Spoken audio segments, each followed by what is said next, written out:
Good afternoon, and thank you for joining us again.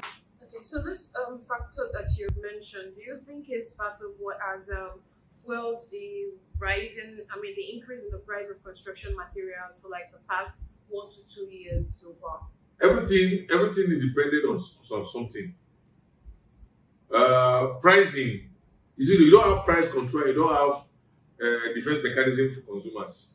I can come today and tell you my cement is 500 naira, and tomorrow when I feel that people are because building materials are really very uh, competitive in Nigeria.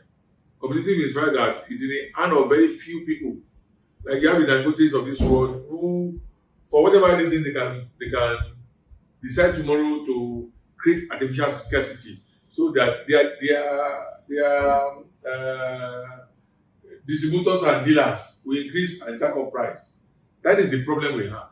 It's a free for all commerce game when it comes to building material. There is no control whatsoever. Now, if you don't control, for example, Dangote, I don't think Dangote is selling cement for 4,300 in some other countries where he has plants and sell their products.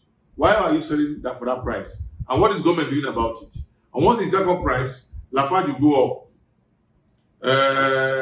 Maybe better cement go up. They all go up. But what is the let us even come to think of it. When we are building one of our factories, you deposit money to buy this product, and they will use your product to import. They use your product to produce, and yet they will sell at very high rate to you. Now, it's the same government who cannot control the cost of building material, who doesn't have any control mechanism whatsoever on raw material, on building material, who now want to control price of rent, price of cost of housing. It will not work, really. Nigeria is a very lawless country when it comes to consumer protection. Nobody is protected.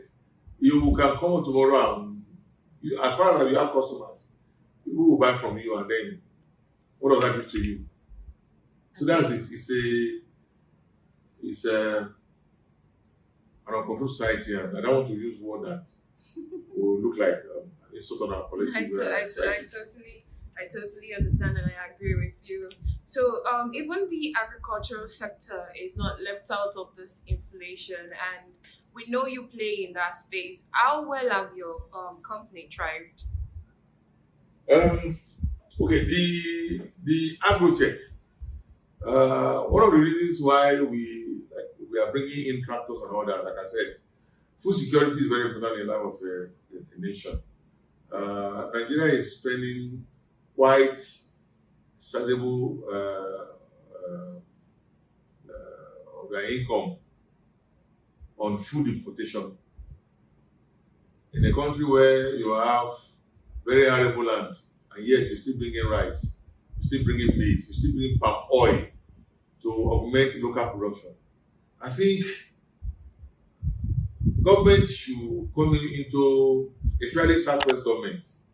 For the northern government, I think they bring in tractors to their farmers. They have a more closer. That's why you call the north the food basket of Nigeria. The northern governors have a plan or a working plan where they bring in agricultural inputs, agricultural implements, and tractors and distribute to their farmers. That is why it is a pleasure for them to go into agriculture. I think the south and the southeast and southwest governors should replicate that. Especially the southwest, where we have very arable land. I think government should come in and buy tractors and distribute to our farmers so that we can be food sufficient. Or in all sectors of agriculture, in cocoa production, in rice, we have put anything on the ground in the southwest here, it will grow. But agriculture has moved from the cutlass and hoe labor intensive system. One farmer in the US, even in India, will cultivate hundreds and hundreds of acres with one tractor. But here, when you go to the village, you see old men, young men who have become bent on their back because it was their system of farming is very, very labor intensive. And what do they use? they use their blood and their sweat to till 1 acre, 2 acres. Poverty will be will continue for a long time. But our company has come into the space to help our farmers in terms of importation of low price building farming implements like your like your tillers, your plow, and the rest of them. They are affordable materials you can use. And then if you're gonna afford to buy a tractor, we're in the business of leasing our tractors to you to till your land. You can call us and say, okay, look, I have 100 acres. Can you work on my land? And within 2 days, we complete tilling your land and you can plant. And if after your farm is mature and you want to harvest, we can come and help you.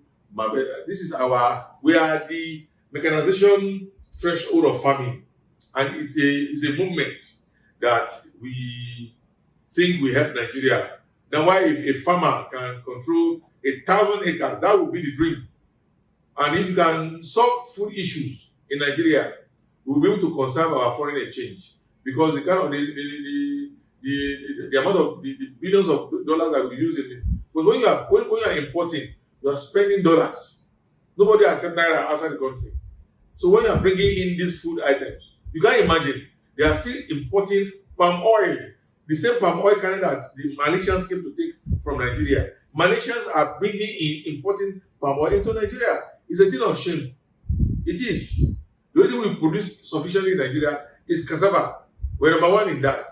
And then cassava, Gari is going up. We are number one in Gari in the cassava production. Yet, Gari's price is rising because a lot of people are producing variety of cassava that is used for ethanol, for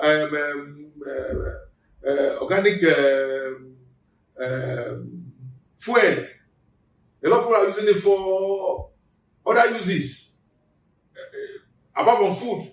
So if we are able to encourage the small farmer with our equipment, they will be able to sustain their business, grow their business, expand their business. That is why we are going into agriculture. And then also, what we are planting today is not for like our cassava is to be used in our Gari production. So we are trying to equally maximize our capacity to produce our end products. Thank you. Okay, so it's commendable again to mention the fact that the company has tried for over 3 decades in a space where a lot of other companies have come and have died. So, what would you say have been the competitive edge that has kept Unicorn Holdings strong for over 3 decades? Yes, it's true. Some of my mates who went into real estate, some of them have other branches to some other businesses, or they are no longer in that business, or have left out of frustration. Yes, at Unicorn Holdings Limited, we try to pamper our clients and customers, and then one of our unique feature is trust and response, and I try to ingrain that in my staff. It's very, very important that whatever you are doing, you have to create the fact that people are watching you. Number one, that people can put their properties in your hand. That is trust. And then performance. When they put their investment in your hand and they are expecting a return, and you are giving that return, it creates room for sustenance. The business will grow itself. It will grow within itself and outside itself. So our customers, our clients that we have had over 30 years have become our ambassador. They are the ones referring other people to us. So we have enjoyed trust. We have enjoyed from our investment in people also, that you won't believe that most of our old staff, they'll come back to do business with us. That has been our sustaining power. And it's good. It's a recipe for sustenance.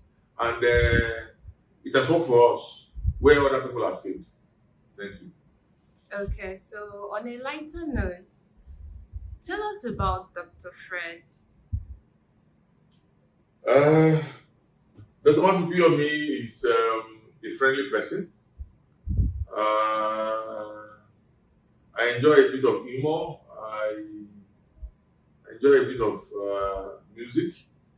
I'm an happy traveler. If I didn't come as a human being, I'll probably come as a bird.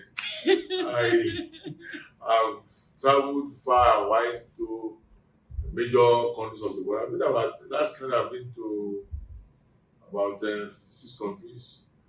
I'll be traveling very soon to some of the countries I've not been to before. Like in Pakistan, I've not been to Pakistan. I'm going there. Okay. I'm planning to be in Singapore and far flung Australia. Wow. I love to travel. I education, my primary school. I attended three primary school actually. I attended where is this primary school now at Ajigule. I'm an Ajigule product. I keep telling my staff that that the child was born in the bakery does not make him a loaf of bread. You can be anything. Your background can be nothing, but with tremendous and presence of mind and being focused on what you do, you can become anything that you want to become. As I have a dream, you can work it out.